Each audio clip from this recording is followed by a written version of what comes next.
Hello everyone. Today I am doing a movie talk on the If I Stay movie, and I am so excited about this movie, guys. It was so good. If you haven't seen my July wrap-up, which I believe I talk about If I Stay and the sequel Where She Went, then you don't know that I love both of these books so much, and I am doing a full book talk on both of them, like the duology together, and that should be up very, very, very soon, and you'll be able to get all my thoughts on all the feels in these books. But I need to talk about this movie because it was so good. If you do not know what If I Stay is about, If I Stay is about a 16-year-old girl named Mia. She's 16 or 17. I think she's 16. But either way, she has a boyfriend, she has a great family, she's a musical prodigy, she's probably going to Juilliard, until her and her family get in a car crash and her whole family dies. I don't think that that's a spoiler. Her whole family dies except for her. And she is stuck fighting for her life, and the entire book is written as kind of an out-of-body experience that Mia is seeing everything going on from outside of her body, and like she is experiencing it with everyone else, but nobody can see her. Kind of like her spirit is out of her body. And anyways, she is deciding if she should stay with Adam, her boyfriend, with her grandparents, with her best friend, or if she should let herself die to be with her family. So that is what this is about, as you can probably tell from the summary. Lots and lots of feels. But I loved this book. It got 5 out of 5 stars from me. It was phenomenal, and I loved the movie even more. I feel like this adaptation was a really hard one to do because the whole book is composed of flashbacks and Mia kind of describing what's going on in the story at the same time, and it's hard to get a lot of character development in a normal movie where you have to shorten a book into an hour-and-a-half movie, let alone this one where the character development and the plot development and everything is already difficult in the book, and it's kind of confusing and hard to get used to. So I felt like going into this movie I was very excited, but I was also apprehensive, but I don't know why, because it was awesome. So the whole movie takes place in one day as Mia kind of goes through these traumatic experiences and then with these flashbacks, and it's just a very cool way to develop the storyline through just flashbacks. You're getting all your character development, all your plot development, anything that you know about these characters is through flashbacks or through what's going on during this traumatic experience. It's not a full storyline, it's one day. And so I felt like it was very interesting, and I felt like in the book Gail Forman did this very well, and in the movie it was done phenomenally. Jamie Blackley and Chloe Grace Moretz are phenomenal in this movie. So, so good. Chloe Grace Moretz was an amazing Mia. She played the part perfectly. She gave me all the feels and made me connect with Mia. That's one thing that's really hard in the book, is connecting with Mia, because Mia is going through this really traumatic experience and you're in her head the whole time. So it's very, very hard to be in her head while she's going through all this, because it is very traumatic. And it's hard to connect with her in any way other than this traumatic experience. The whole time you are feeling bad for her, but it's hard to feel happy for her or feel any other way other than, wow, this sucks, because she lost her whole family. And there's also the love story between Adam and Mia, and you gotta get all of that, and it's hard to connect to that love story in this book unless you have the right mindset. You have to completely separate the flashbacks from what's going on. So even though it's just a flashback, you have to treat it like a separate story, a separate little story within the story, because if you think about, she's remembering this while her family's dead, then you can't connect to anything in this book other than her family's dead.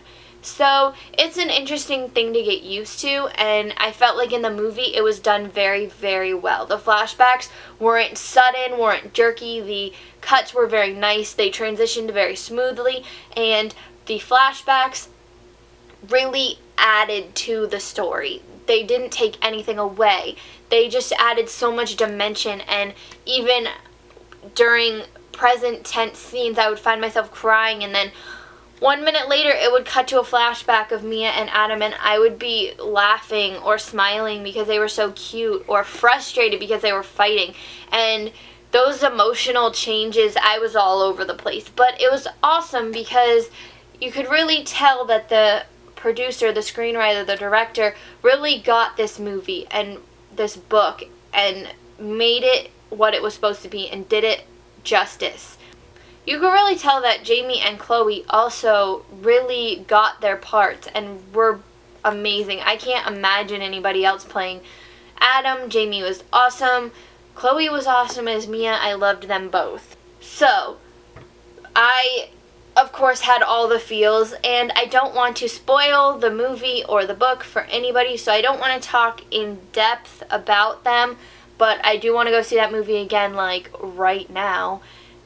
Other than that, I feel like I need to talk about my thoughts for Where She Went. First of all, let's just say, if this does not get turned into a movie, I will riot in the streets and I will yell at people, because Where She Went needs to be turned into a movie. I feel like it will, because If I Stay is doing really well in the box offices. It's a very great adaptation. It didn't bomb. It didn't suck. It was amazing, and even people who haven't read the book can connect to this movie, and I'm just so surprised at how well it turned out. But Where She Went is by far so much better than If I Stay, and that's hard to do because I gave If I Stay a 5 out of 5 stars. But Where She Went is from Adam's point of view, and it's 3 years down the road. And the thing I like about Where She Went is that, one, you get Adam's perspective on a lot in it.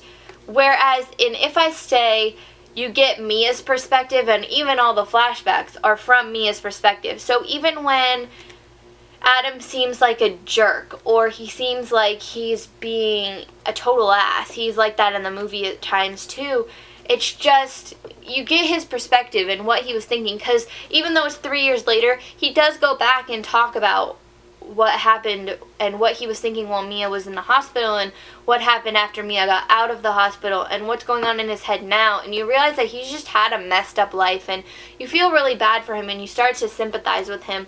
Something that I just really enjoyed about Where She Went more than If I Stay was that you connect with Adam way more than you ever connect with Mia.